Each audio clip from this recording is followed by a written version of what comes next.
Įdomu, ką mato dangumis skrendantys paukščiai? Ar jie žino mūsų miestelio pavadinimą? Ar jie buvo čia, kai jis tik pradėjo kurtis? Miestelis, kuriame gyvenu, Subačius. Bet nesumaišykite jo su Subačiaus miesteliu, esančiu vos už poros kilometrų. Žinoma, mūsų Subačius pavadintas pagal senąjį, kaip mes mėgstame vadinti Subačiuką, bet tikslus jo pavadinimas Subačiaus geležinkelio stotis. Keistoka, tiesa? Aš ir pati dar negaliu priprasti, bet pagalvojus, nieko čia keisto, kadangi jis pradėjo kurtis būtent tada, kai buvo nutiesta geležinkelio linija. Girdėjau gandus, kad pradundėjus pirmajam traukiniui, žmonės labai išsigando ir palaikė jį geležinę pabaisą. Tačiau laikui bėgant tai tapo kasdienybė, nes traukiniai dundėdavo bėgiais dieną naktį. Karšta galva kaip ginklą, bet dėklo atvėsina karšti pelenai.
Galite įsivaizduoti, kad mokytojos Genės Vaičekauskienės namuose prieš gerą 100 metų buvo gimdymo namai?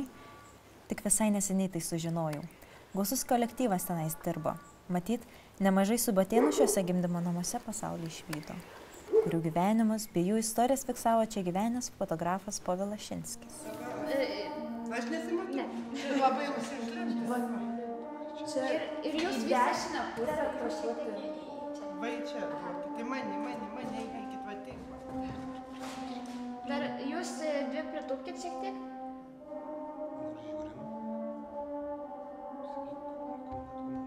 Gerai. 1, 2, 3. Fotografuojame. Ačiū.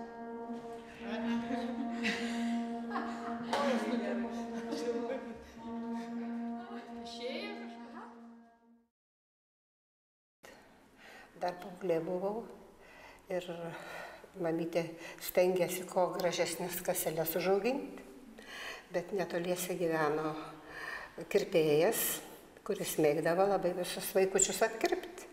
Ir jam kažkas netiko, mano tos kaselės. Tai jis pasikvietė pas save, pasisodino ir, kaip seniau sakydavo, bobikop ir nukirpo. Tai padarė kirpčiukus ir pareinu į namus.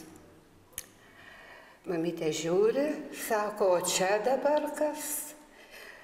Kur dabar buvai pakliuvus? Visi žino, kur galėjau būti pakliuvus pas kirpėją, kuris vaikučius visada taip jau gražiai apkirpdavo. Ačiū.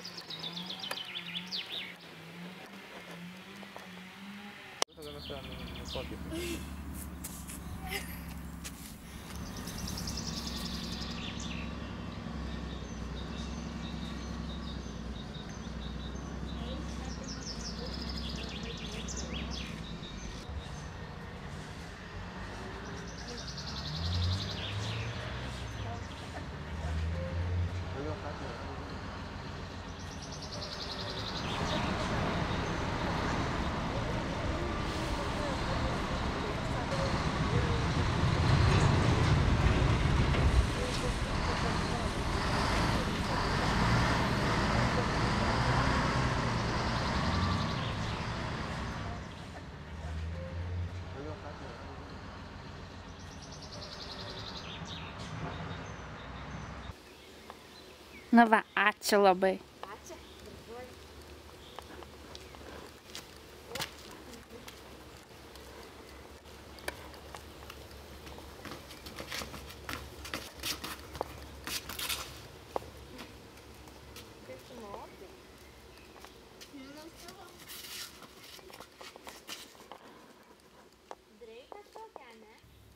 Niekas nepaneigs, kad Subačiuje yra daug artistų. Jau toks. 1, 2, 3. Atsidatate, stoti.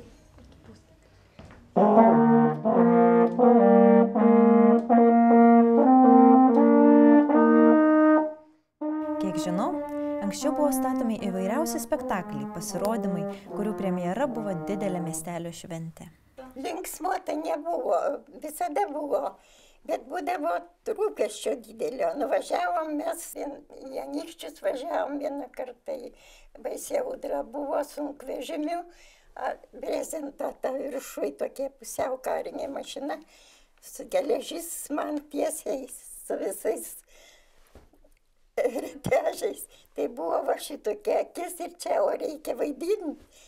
Tai tada, nežinau, mane taip nugrimavo, kad aš pati savęs nepažinau. Bet gerai buvo paskiau. Kas žinojo, tai tylėjo, kas nematė, tai sako, čia žmogus turbūt specialiai artistas atsivežtas. Aš kartoju ir pablyškusiam veide matau,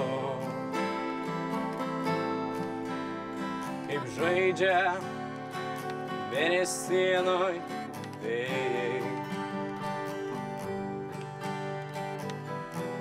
Puikiai melodija, sklindanti žemę, pasitinka kvepiantį rytojų.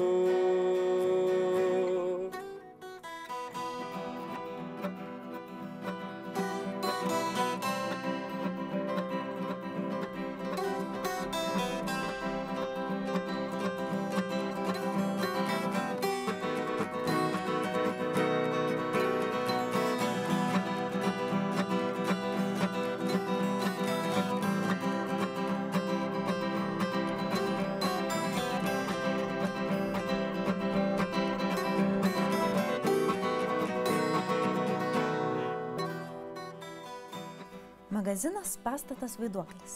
Na, bent jau mes, vaikai, taip jį vadinom. Užkaltais langais, niekieno nelankomas ir seniai užmirštas. Aišku, ne visada taip buvo.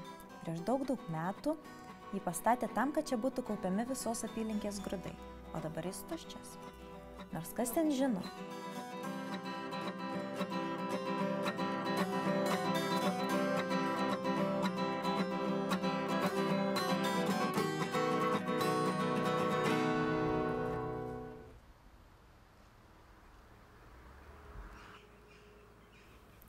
Nepamenu, kas man pasakojo, bet bažnyčios pamatuose yra įmūrytas akmuo su žmogaus pėdos įspaudu, kuris buvo atvežtas iš tilto galių. Matyt, kažkuo tas įspaudas turėjo būti ypatingas, bet niekas to nežino.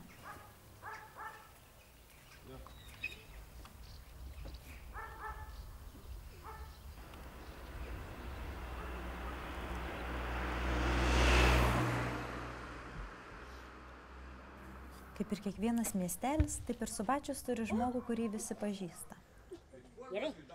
Štai mūsų Elenytė.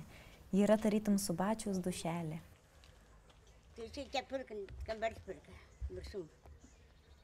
Čia pupelas, čia bulvės.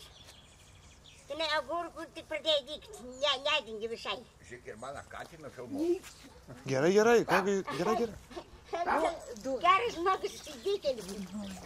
Geras žmogus, žiūrėk, Elenytė, va, žiūrėk, kad jinai gražiai va tūpsiva. Tai kokia mylis dar. Maladėjo.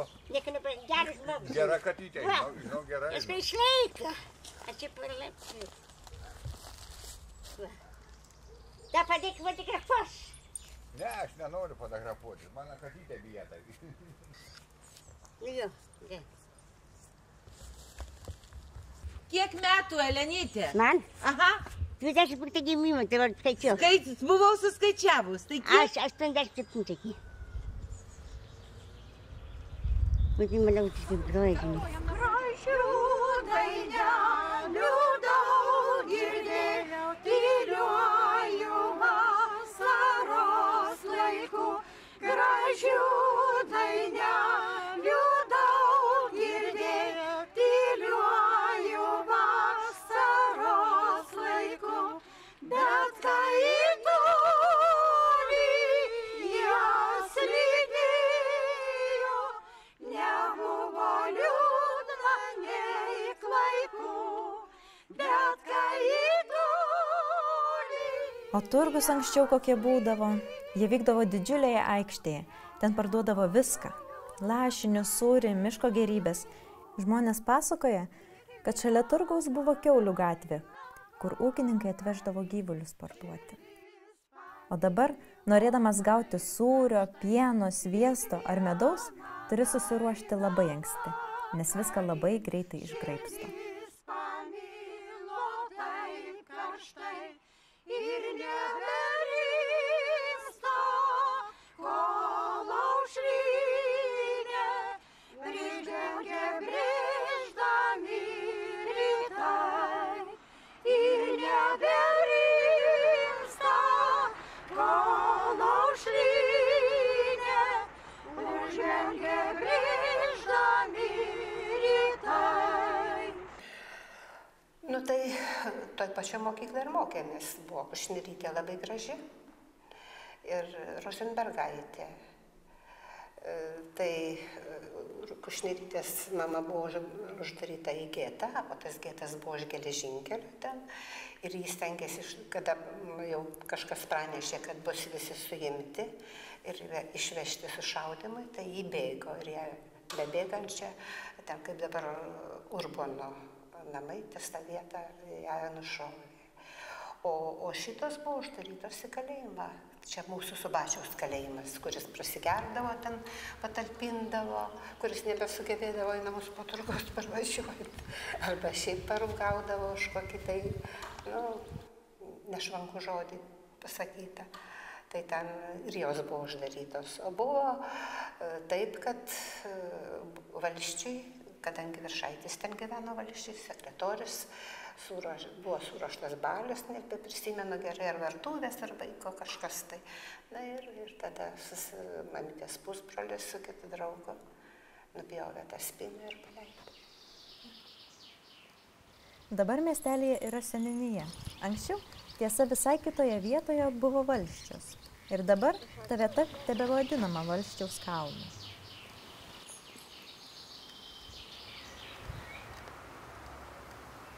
Miestelio vaikus visada traukia pastatai užkaltais langais. Nors ir baugu, bet smalsu, kas slepiasi po užraktais, paliktose spintose, dėžėse.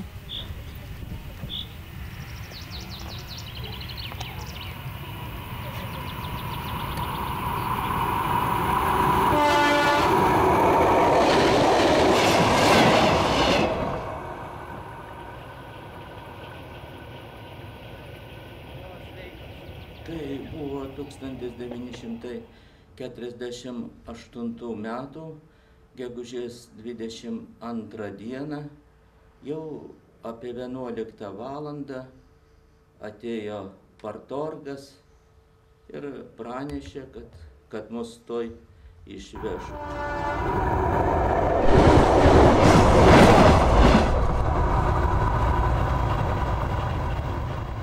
Vagonas buvo tvankus, karšta, trūko oro, aklinai viską uždarė. Tai apie 60 vagonų, kiekviename vagone apie 60 žmonių, tai maždaug apie 3600 žmonių. Tai maisto šiek tiek įsidėję, tai dar gabenant turėjo, bet žmonės giedojo, dainavo patriotinės dainas, nors ir aklinai buvo uždaryti vagonai, kai išvežė iš Lietuvos, tada tik truputį leido pradaryti, o taip, kas peiliuką turėjo, lentoje skylę mažą kokią prapjovę ir lengviau buvo kvėpuoti. Tai 2 garvežiai buvo, vienas iš priekio, kitas iš užpakalio, labai didelį greičiai išvežė iš Lietuvos.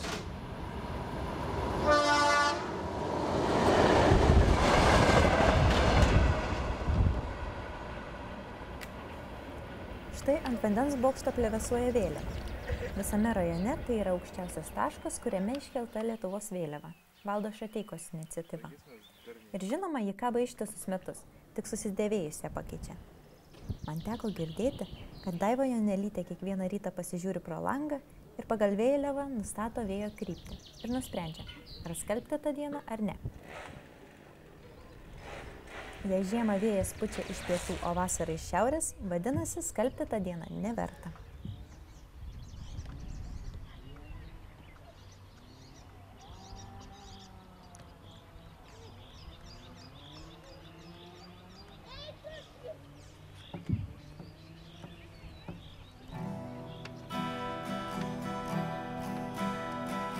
Aš kartoju ir pablyškusiam veide matau, kaip žaidžia mėnesienoj vėjai. Puikiai melodija, sklindanti žemę, pasitinka kvepiantį rytojų.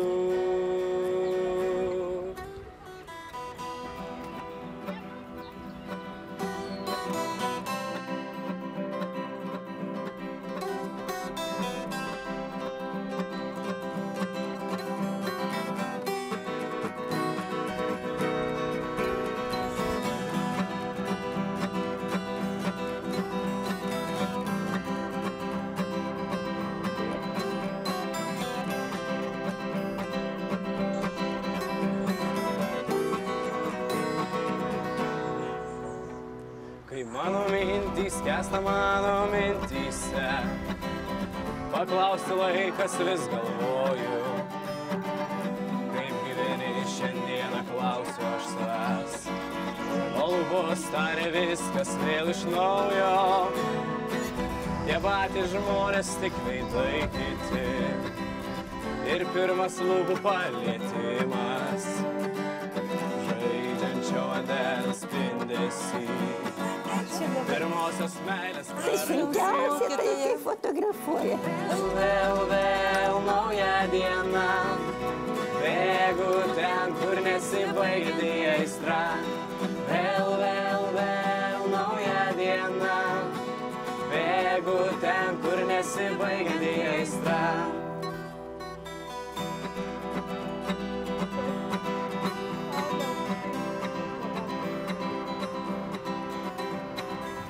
Ir gyvename mes čia, Subačiaus geležinkelio stotyje, su savo istorija, savo dabartimi ir ateitimi.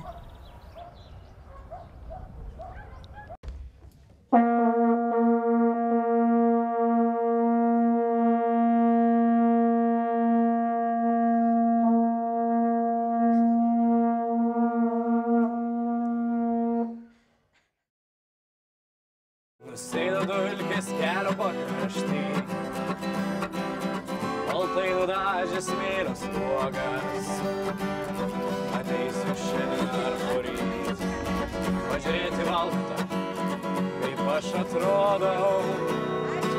Šnekuosi su savim, bet nepažįstu jo, to veido sutripto it modo. Bespalvim veidrodį matau, kaip mėnesina žaidžia su rytoju. Garsas pasiruošęs? Vaizdas pasiruošęs? Taip. Garsas pasiruošęs? Taip. Seniūnas pasiruošęs? Jau. Pradedam.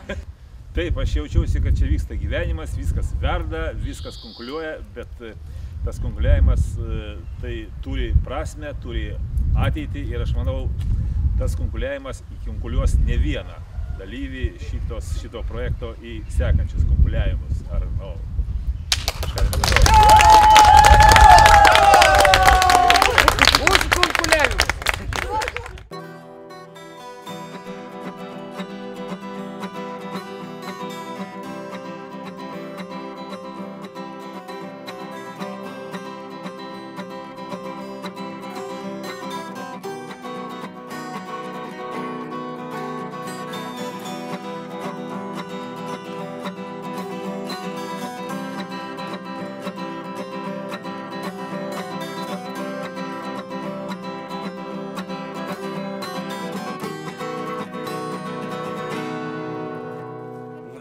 dulkės kelio pakrašty. Baltai nudažęs mėlynas uogas, ateisiu šiandien ar poryt, pažiūrėti valkatą, kaip aš atrodau. Šnekuosi su savim, bet nepažįstu jo, to veido sutripto it molio.